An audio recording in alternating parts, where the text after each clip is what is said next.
Hello, guys. My name is Ahmed Khalif for the Unscripted Talks here in DURB Radio. Welcome.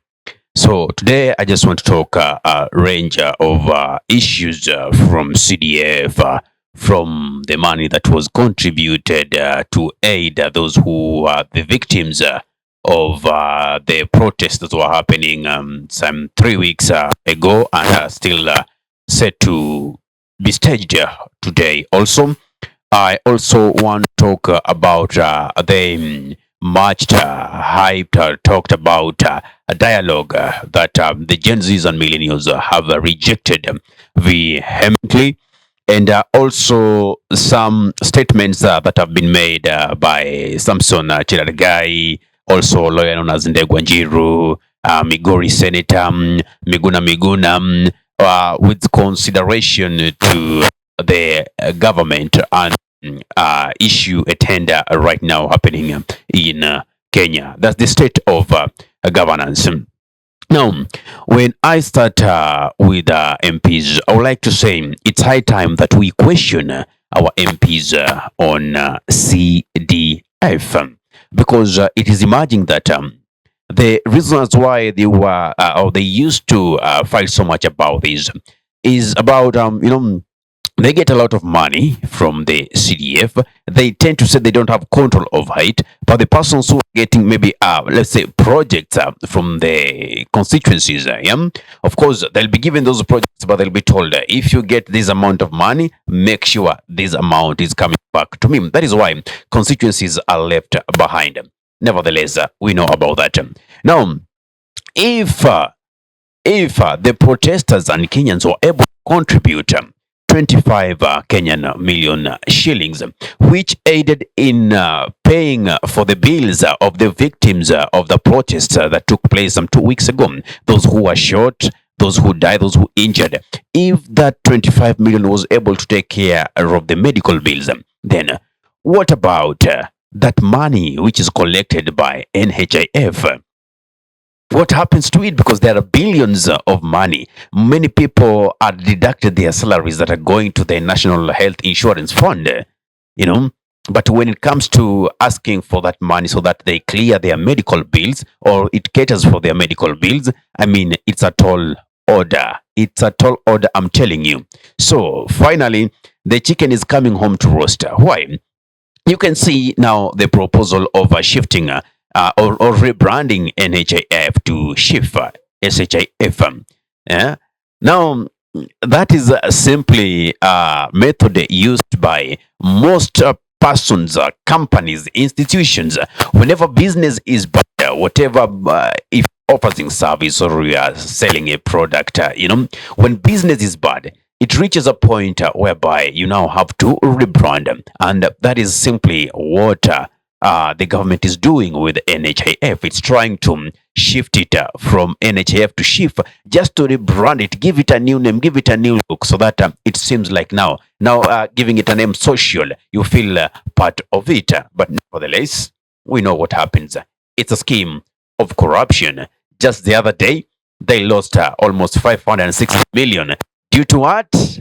Due to spelling errors. So who believes that? Unless we didn't go to school. Now, the past events that is on 9th of July, the year 2024, at the KICC, when the IEBC bill was signed into law by the President of Kenya, William Samoei Ruto, in presence was Raila Amolo Odinga, Kalonzo Musyoka, the former vice president, and all those people. And somebody quoted that whenever Raila is going to cut deals, you'll see Junet Mohammed there. Even the time that the handshake was happening, who was all behind it? Somebody was there. It was Junet Mohammed. So, I mean, Raila has already portrayed himself as somebody who always tries to use crisis that is actually trying to show how the government is malfunctioning, puts himself into it, then become a broker and gets the huge cut, self-interest. That is politics. That is why it is seen as the political elite are now joining to fight the citizenry. Now, Kalonzo Musyoka yesterday gave his peace of mind, and as the leader of Wiper, with several leaders of Wipers, they stood with Gen Zs, and this is what they had to come out clearly and say about the dialogue. They said, Kenyans want action, not dialogue. I'll tell Raila the same when we meet as Azimio. We cannot be seen to be sanitizing this Ruto regime. You see, um, we want action. That is the truth. Because do you need dialogue for you to get medical services? Do you need dialogue for justice to prevail?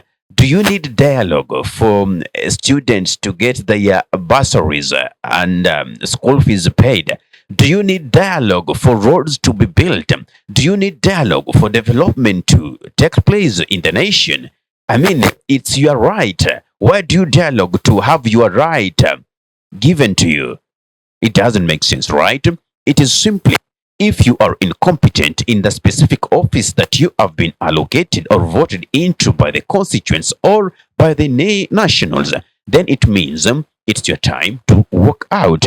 Now, it's so funny how all these happened, and most probably, I know it shook former Prime Minister, that is Raila Amolo Odinga, and he went on Twitter, and this is what he wrote on Twitter. Nimeambiwa na hawa viongozi kwamba mumesema hamtaki handshake, ujumbe umefika. And among those leaders I could see is this Edwin Sifuna, if I'm not wrong. Yeah, mambiwa kwamba mumesema hamtaki handshake, ujumbe umefika. So when I translate it to English, it says, I have been told by these leaders that you have reiterated that you don't want handshake, you don't want dialogue. The message has arrived home. That is what Raila said, if I translate it into English. Now, moments later, Nairobi County Senator Sifuna comes and says, hey, Gen Zs, you are leaderless, you are faceless, and you don't want anyone representing you. Not everybody is leaderless. Not everybody is partyless. I belong to a party. My leader is Raila Amolo Odinga. So, hey, there are those people who follow Raila. So when he speaks, he's not speaking for you, Gen Z. Now, you see how the political class is now trying to come and bring a divide in between. But watch the space. We are watching you. You cannot be talking on both sides of the sword. You should know your space. You should know where you fit in.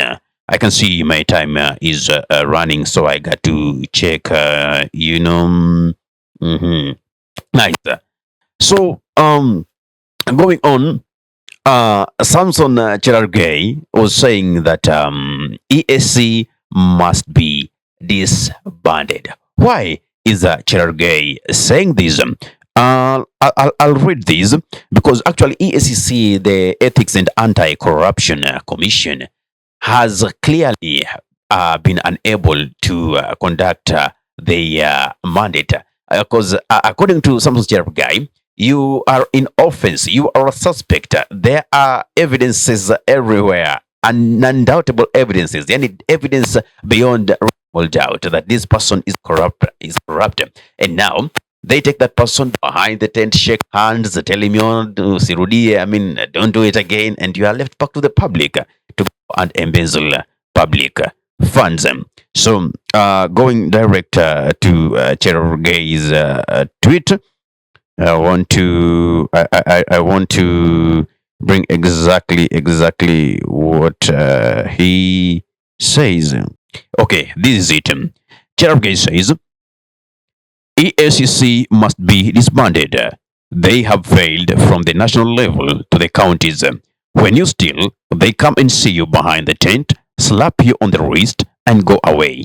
If Ethics and Anti-Corruption Commission was serious, 3/4 of governors will be in jail by now because they know so well those governors are the motors who are driving corruption with their counties and aiding the national government thrive in this game of expediting corruption, instead of expediting ways of curbing corruption, they are expediting the game of corruption, and they're actually benefiting from embezzling these funds.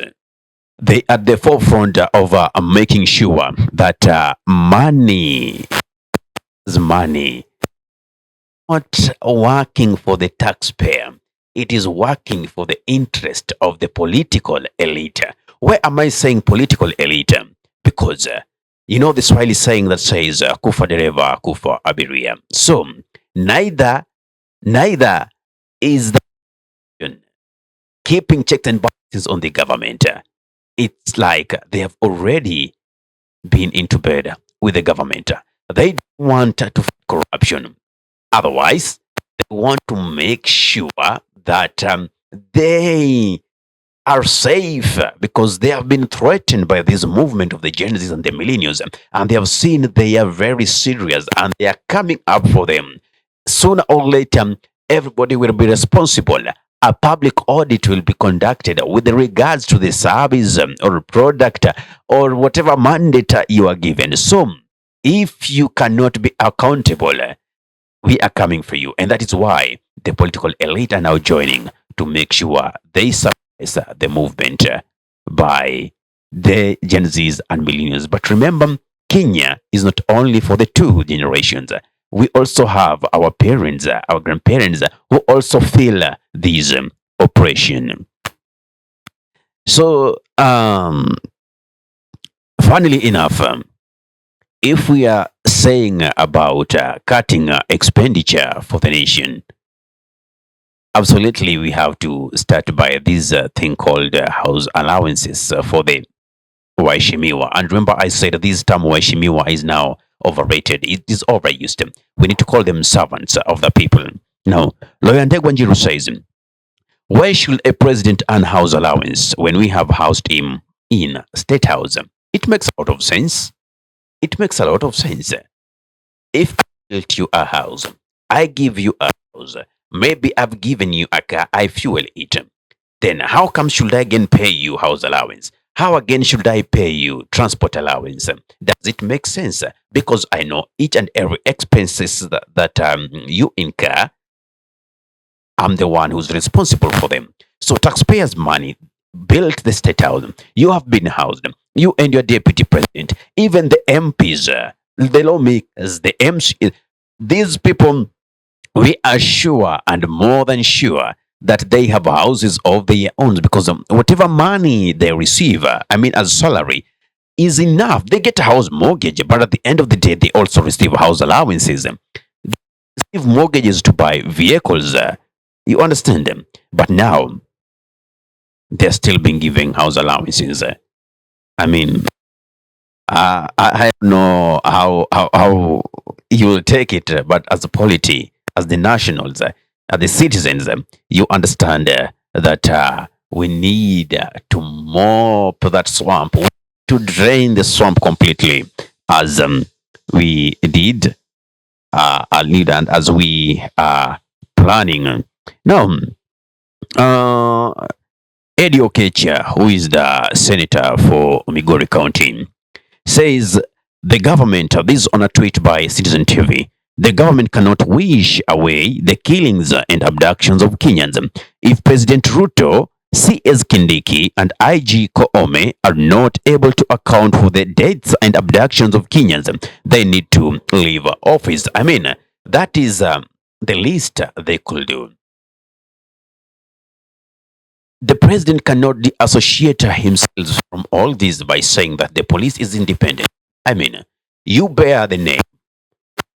You are the commander in chief of the armed forces, the commander in chief, meaning as much as they are independent, but you are the supreme. You sit on the top issuing orders, and you receive NIS reports each and every morning when you visit your office. I mean, you want to say you cannot be able to trace a particular police officer who shot at someone. I mean, when someone is shot, that bullet clogged in the body, either it's out, you know.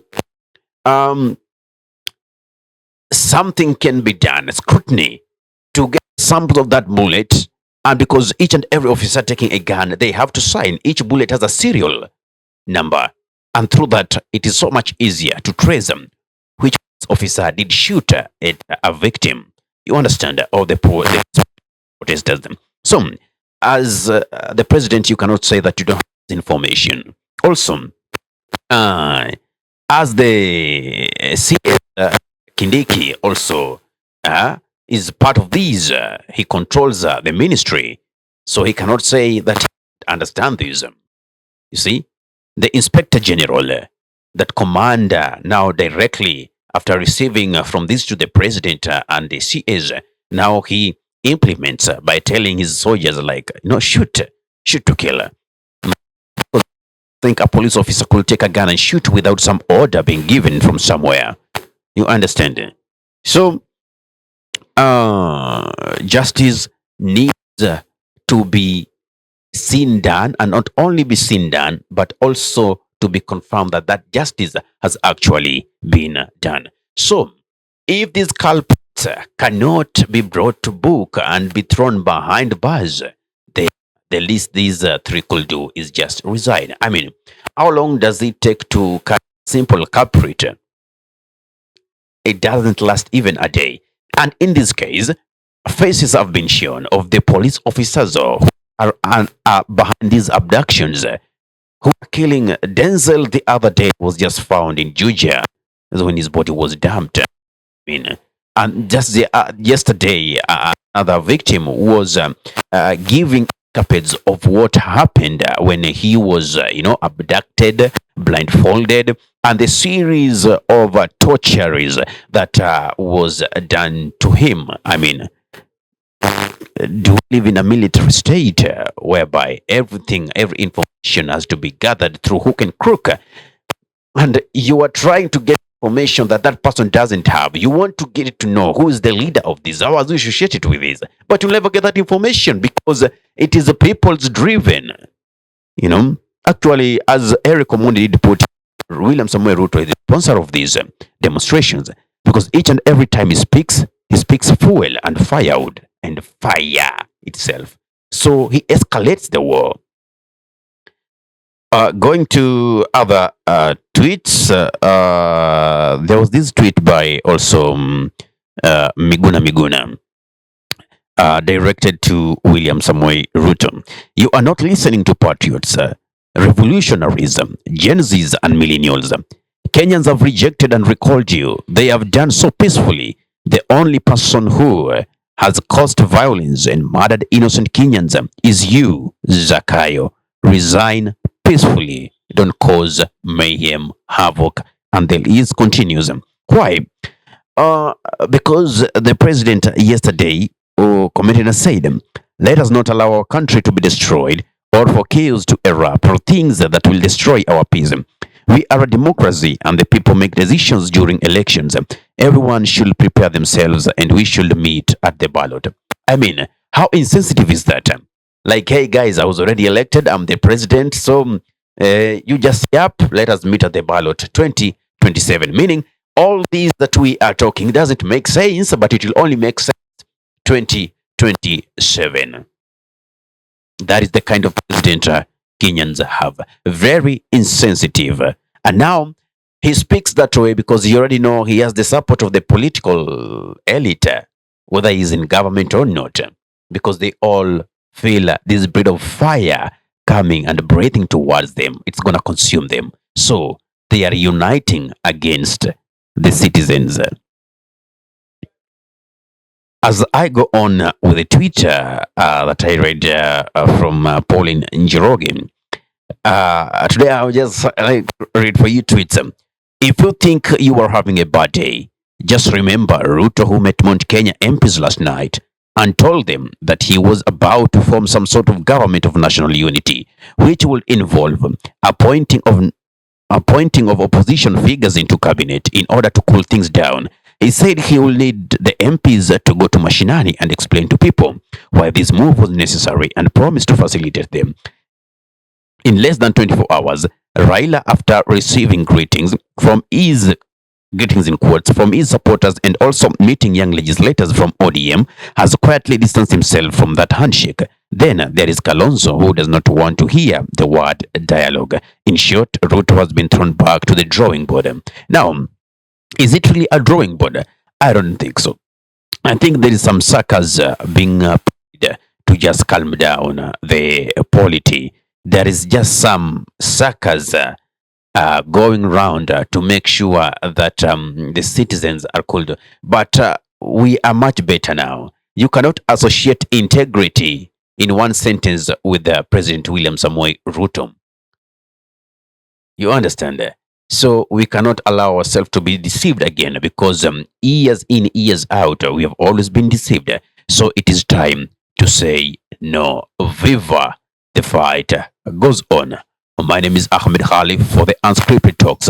Hey guys, if you are watching from YouTube, kindly subscribe and press the notification button so anytime that we are live, you become the very first person to be notified whether we are live or we upload any content of this nature. Now, on Facebook also, you can was at DURB radio in writing, but it's DURB radio in terms of pronunciation. Thanks for watching and have a nice time. Ahmed Khalif is my name. Assalamu alaikum wa rahmatullahi wa barakatuhu. Kwa timba kali za Afrika, DURB Radio ndio mpango mzima.